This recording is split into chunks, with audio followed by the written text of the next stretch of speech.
सोलापुरात अजित पवारांच्या राष्ट्रवादीच्या उमेदवारानं भाजपात प्रवेश केलाय। प्रभाग क्रमांक 9 मधील तुषार जक्का यांनी भाजपात प्रवेश केलेला आहे। अजित पवारांच्या राष्ट्रवादीकडून उमेदवारी मिळाली असतानाही हा पक्षप्रवेश झालेला आहे। पालकमंत्री जयकुमार गोरे, आमदार देवेंद्र कोठेंच्या उपस्थितीत हा पक्षप्रवेश झालाय।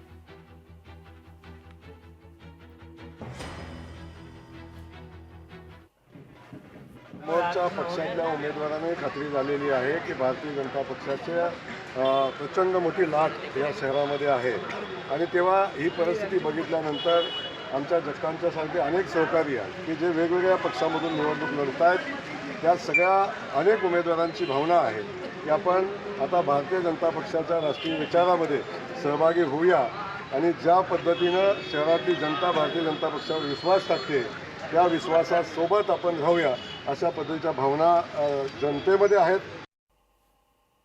तर लातूरमध्ये भाजप काँग्रेस कार्यकर्त्यांमध्ये वाद झाला। भाजप कार्यकर्त्याला काँग्रेसच्या कार्यकर्त्यांनी मारहाण केल्याचा आरोप आहे। काँग्रेसनं भाजप कार्यकर्त्यांचे आरोप मात्र यावेळी फेटाळलेत। भाजप सत्तेचा दुरुपयोग करत असल्याचा काँग्रेसचा पलटवार आहे।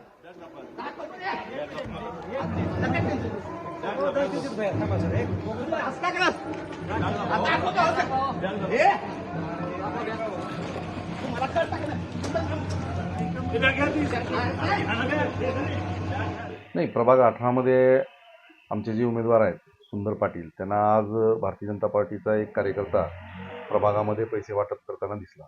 त्यांनी त्याला अडवलं, त्याच्या बॅगेची तपासणी करायची किंवा त्याला बॅग दाखवा असं सांगितलं, पण तो त्यांनी बॅग दाखवली नाही, तो पळून गेला तिथं। आता त्याच्या बॅगेत जर खरंच काही नसतं तर त्यांनी दाखवायला काहीच हरकत नव्हती, पण असंही असतानाही सत्तेचा दुरुपयोग कुठेतरी भारतीय जनता पार्टी करते। हा जो प्रचंड पैसा आज प्रत्येक शहरामध्ये प्रत्येक प्रभागामध्ये दिसतोय, कुठून आला?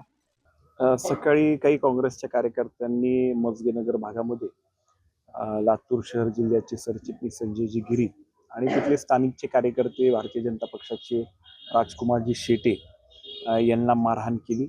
संजय गिरींना रस्त्यावरती जेव्हा ते तिथल्या पदयात्रेमध्ये सामील झाले होते त्यांना बाजूला घेऊन त्या ठिकाणी त्यांची मारहाण केली आणि दुसरे जे आमचे कार्यकर्ते त्यांच्या घरी जाऊन त्यांच्या मुलांना बायकोला समोर घेऊन 15 तारखेनंतर तुमचं लेकरं बाळांना इथं राहू देणार नाही आणि म्हणजे वेगळ्या भाषेत त्यांना त्या ठिकाणी धमकी देण्याचं काम केलेलं आहे। आता सध्या शहराचं वातावरण असं आहे की आदरणीय देवेंद्र फडणवीस साहेबांची सभा झाल्यानंतर एक भाजपमय वातावरण पूर्ण शहरभरात झालेलं आहे।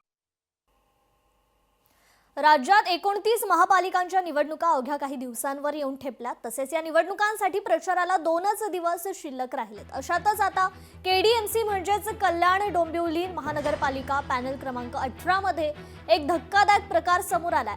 नेतिवली परिसरात सोशल मीडियावर एक बनावट पॅम्पलेट व्हायरल झाल्यानं मतदारांमध्ये संभ्रमाचं वातावरण निर्माण झालं असून या प्रकरणी भाजप शिवसेना महायुतीनं खोडसाळपणाचा गंभीर आरोप केलाय। खरं तर म्हणजे ही दिशाभूल करण्याचा प्रयत्न सोशल मीडियाच्या माध्यमामधून कोणीतरी समाजकंटक असतील किंवा कोणीतरी वेगळी लोक असतील। आम्ही कालपासून या सगळ्याचा शोध घेण्याचा प्रयत्न केलेला आहे। आजही महायुतीचे सर्व उमेदवार हे आपण बघू शकता आपल्या व्हिज्युअलमध्ये मल्लेश शेठ असतील किंवा त्याचबरोबर नवीन गवळी असतील किंवा त्याचबरोबर स्नेहलताई असतील आणि आमच्या बिनविरोध झालेल्या रेखाताई आत्ताही सगळे एकत्रच आहेत। गेले 10-12 दिवस झाले हे एकत्रच प्रचार करतायत, आजही ते एकत्र प्रचार करतायत।